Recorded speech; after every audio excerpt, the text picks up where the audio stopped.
Assalamualaikum warahmatullahi wabarakatuh. Alhamdulillah, assalatu wassalamu ala rasulillah amma ba'd. Kaum muslimin yang dirahmati Allah subhanahu wa ta'ala, satu persatu orang-orang yang selama ini membenci, yang selama ini memfitnah dakwah sunnah, kedok mereka dibongkar oleh Allah subhanahu wa ta'ala. Makar mereka dibongkar oleh Allah subhanahu wa ta'ala. Ya, kita tahu kaum muslimin, ya, terutama Marzuki Mustamar, kemudian Idrus Romli, ya, yang selalu berkoar-koar bahwasanya dakwah sunnah ini, dakwah salafi atau dakwah yang disebut Wahabi, mereka sebut bahwa itu adalah dakwah yang ketika pendiriannya didukung oleh Yahudi, ya, kemudian disokong oleh Yahudi dalam dakwahnya. Selain Yahudi juga ada orang-orang Syiah di belakangnya. Kemudian mereka ini membangga-banggakan kelompok mereka sendiri, kaum muslimin, ya. Mereka katakan kalau tidak NU neraka, kalau tidak NU salah semua, ya. Dan NU ini sudah menjadi agama. Kalau tidak NU masuk neraka. Pokoknya yang benar itu cuma NU, ya. Akan tetapi sekarang kaum muslimin, ya, sekarang ini kedok mereka sudah dibuka. Ya, makar mereka ini sedang dibongkar oleh Allah Subhanahu wa Ta'ala. Dari mulai kemarin, berita yang viral, ada 5 anggota NU yang menemui Presiden Israel. Mereka pergi ke negerinya orang Yahudi. Di tengah saudara Muslim, ya, sedang digenosida oleh mereka, oleh orang-orang Israel. Ya, tentu mereka ini nggak punya rasa kemanusiaan, nggak punya rasa empati, yang nggak punya rasa solidaritas terhadap sesama muslim. Dan kepergian mereka ini sangat menyakitkan hati kaum muslimin. Ya, sangat menyakitkan hati kaum muslimin. Apalagi dengan alasan mereka ini pergi atas nama pribadi. Itu mustahil kaum muslimin. Seandainya mereka tidak membawa nama besar mereka, tidak membawa nama lembaga mereka, ya, apakah mungkin diterima oleh Presiden Israel? Ya, benar kata Felix Xiao. Kalau mereka datang secara pribadi, membawa nama pribadi, kira-kira bisa nggak mereka ini ketemu sama Presiden Israel? Nggak akan bisa kaum muslimin. Dan benar lagi kata Felix Xiao, ya, ikan itu busuk dari kepalanya. Kepalanya sudah busuk. Ya, 5 anggota ini yang pergi ke Israel, ya mereka ini meneruskan jejak kepalanya yang dulu pernah mengunjungi Israel juga. Dan alasannya atas nama pribadi juga, padahal di ceramahnya di sana, ya, dia sendiri mengatakan bahwa saya ini adalah termasuk dalam jajaran kepemimpinan sebuah ormas Islam terbesar di Indonesia, bahkan dunia. Itu apa namanya kalau nggak membawa nama ormas? Ya. Apalagi yang 5 ini katanya pergi atas nama pribadi, tapi rombongan berangkatnya. Kan nggak mungkin kalau perginya 5 orang, ya, kemudian kepergian mereka ini tidak terorganisir. Kan nggak mungkin, ya, nggak mungkin kaum muslimin, ya. Dan alhamdulillah kaum muslimin, ya, dari 5 orang ini, ya, akhirnya orang-orang yang ada di negeri kita ini, ya, yang mempunyai hubungan dengan orang-orang Israel, orang-orang Yahudi, akhirnya terbongkar semua. Yang pertama jelas ormas itu tadi kaum muslimin, yang mengatakan ormasnya paling benar, sudah menjadi agama. Ya, bahkan tokohnya menyebut bahwa dakwah Wahabi inilah yang disokong Yahudi, didirikan oleh Yahudi. Ya, akhirnya terbongkar, ya, bahwa orang-orang mereka sendiri ternyata yang mesra dengan orang-orang Yahudi. Sedangkan orang yang disebut Wahabi, satu pun nggak ada yang terbukti mereka mesra dengan Yahudi. Ya. Kemudian kemarin juga sudah kita bahas videonya, ya. Ternyata jaringan orang-orang Yahudi Israel itu sudah masuk ke Masjid Istiqlal. Dan itu makar yang sangat luar biasa kaum muslimin, ya. Masjid kebanggaan Indonesia, ya. Katakanlah itu masjid kebanggaan masyarakat Indonesia kaum muslimin. Ya, itu masjid, tapi dijadikan tempat sebagai seminar yang namanya PKUMI, Pendidikan Kader Ulama Masjid Istiqlal. Tapi narasumbernya adalah orang Yahudi, bahkan petinggi organisasi Yahudi di Indonesia. Dan konyolnya kaum muslimin, ya, padahal flyer tentang pengumuman acara tersebut sudah disebar. Ya, kok bisa-bisanya Imam Besar Masjid Istiqlal mengatakan acara itu tidak pernah ada, tidak pernah direncanakan. Padahal flyernya sudah beredar. Ya.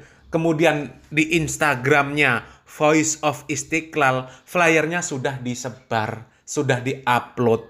Ya. Kok tiba-tiba mengatakan tidak tahu menau? Kok mengatakan bahwasanya itu tidak direncanakan? Ya. Persis dengan pimpinan ormas itu. Ya, katanya tidak tahu menau, tidak konfirmasi, mereka atas nama pribadi, bukan atas nama kelembagaan. Persis kaum muslimin. Persis, ya. Dan kali ini ada yang menarik lagi kaum muslimin, ya. Dan ini juga sekaligus membongkar makar orang-orang yang tidak menyukai dakwah sunnah. Ya, tidak menyukai dakwah yang mereka sebut salafi, yang mereka sebut wahabi kaum muslimin.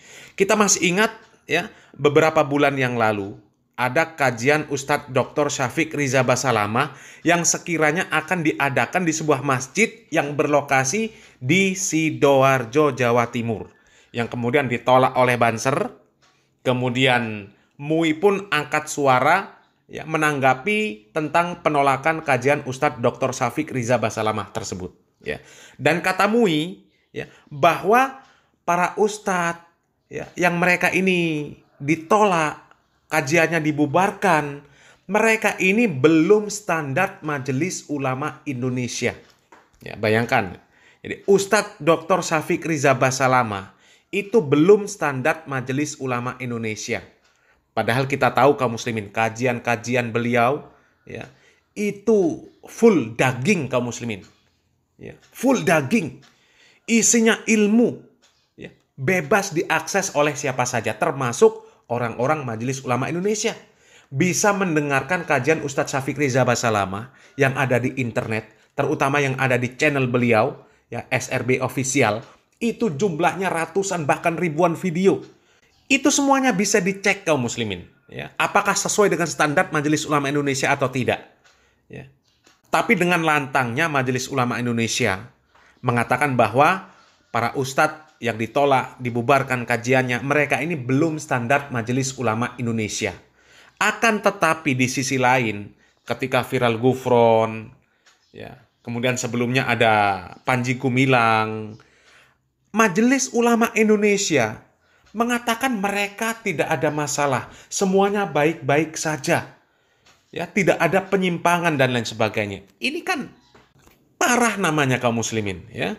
Dan kali ini, ya, ternyata ada sebuah berita yang menunjukkan bahwa ada 2 anggota Majelis Ulama Indonesia, ya, yang mereka ini ternyata tergabung di dalam sebuah organisasi yang memiliki afiliasi dengan Yahudi. Coba kaum muslimin. Seandainya Ustadz Syafiq Riza Basalamah, ya, Ustadz Syafiq Riza Basalamah sajalah kaum muslimin, kemudian akan disertifikasi oleh MUI, akan diverifikasi, akan diberikan sertifikasi bahwa sudah standar Majelis Ulama Indonesia. Ya.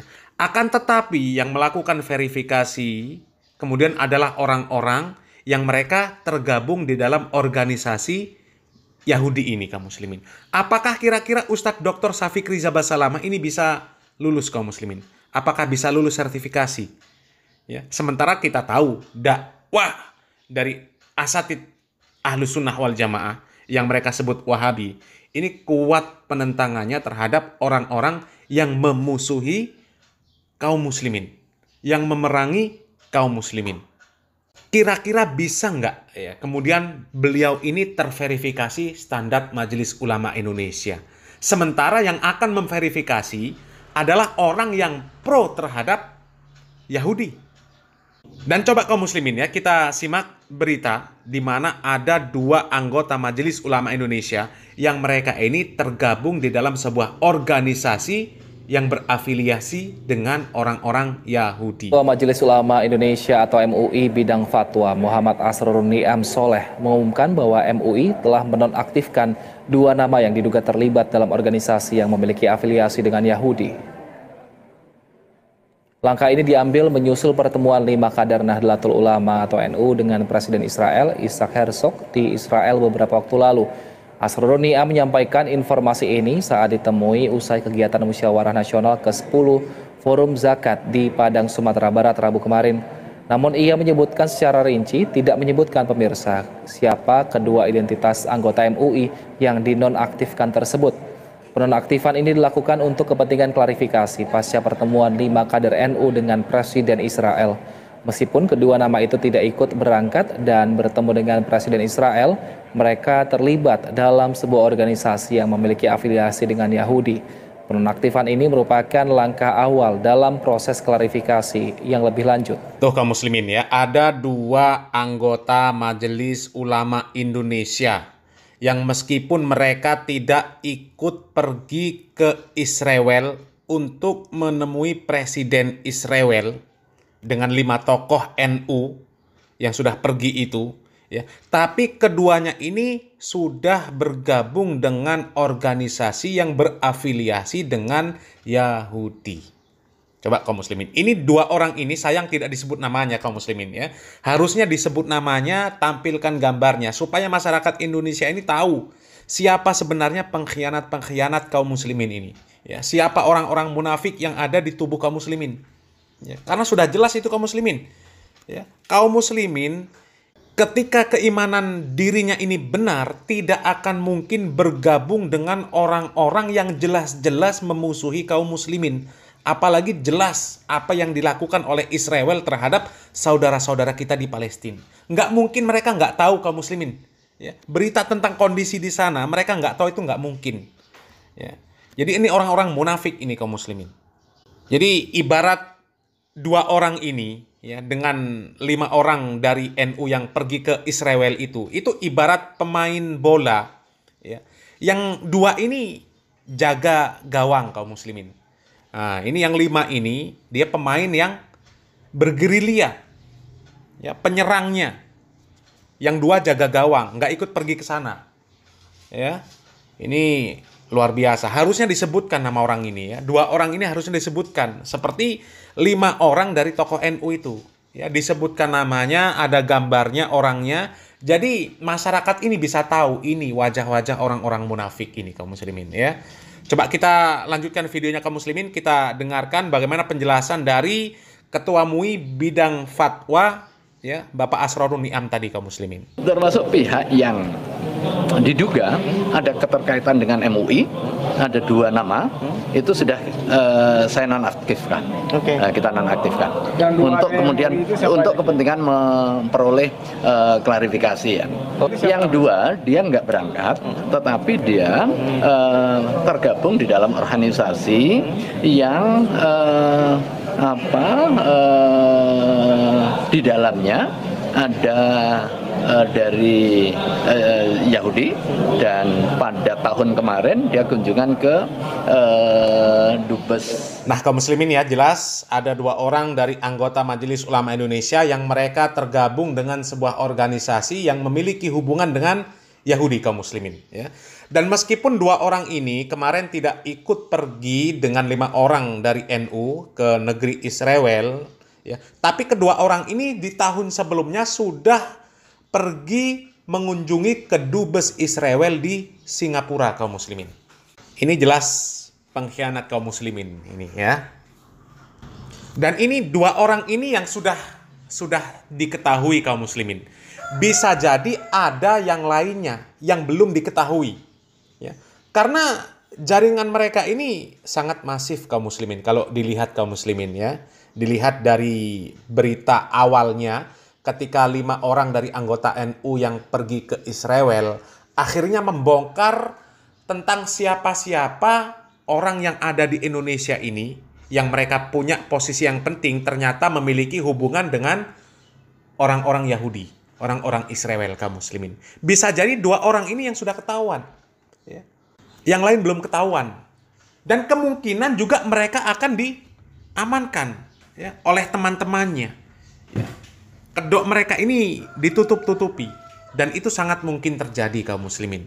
Karena nggak mungkin jaringan mereka ini hanya segelintir orang. Nggak mungkin kaum muslimin. Nggak mungkin. Ya. Tapi pelajaran yang bisa kita ambil di sini kaum muslimin. Ya, ternyata orang-orang yang selama ini mereka ini terlihat tidak menyukai dakwah sunnah. Ya, bahkan cenderung mereka ini menuduh dakwah sunnah dengan tuduhan-tuduhan yang keji. Ya, ternyata mereka lah orang-orang yang mesra dengan orang Yahudi kaum muslimin. Sekarang coba ya, dengan fakta yang seperti ini, ya, apakah Marzuki Mustamar, apakah Idrus Romli, dia akan masih berkoar-koar ya, menyebutkan bahwa Salafi ini adalah antek Yahudi, bentukan Yahudi, didukung oleh Yahudi dan sebagainya. Ya. Mudah-mudahan dengan Allah Subhanahu wa taala membuka fakta yang seperti ini kaum muslimin, ya, mereka mau berpikir, mau menggunakan akal sehatnya, dan kemudian mereka mau sadar ya, bahwa apa yang mereka ucapkan selama ini semuanya adalah kesalahan yang ada pada diri mereka. Ya, semua datang dari kegoblokan mereka, dan mudah-mudahan mereka bertaubat dan memperbaiki diri mereka. Ya, mudah-mudahan bermanfaat. Barakallahu fikum. Wassalamualaikum warahmatullahi wabarakatuh.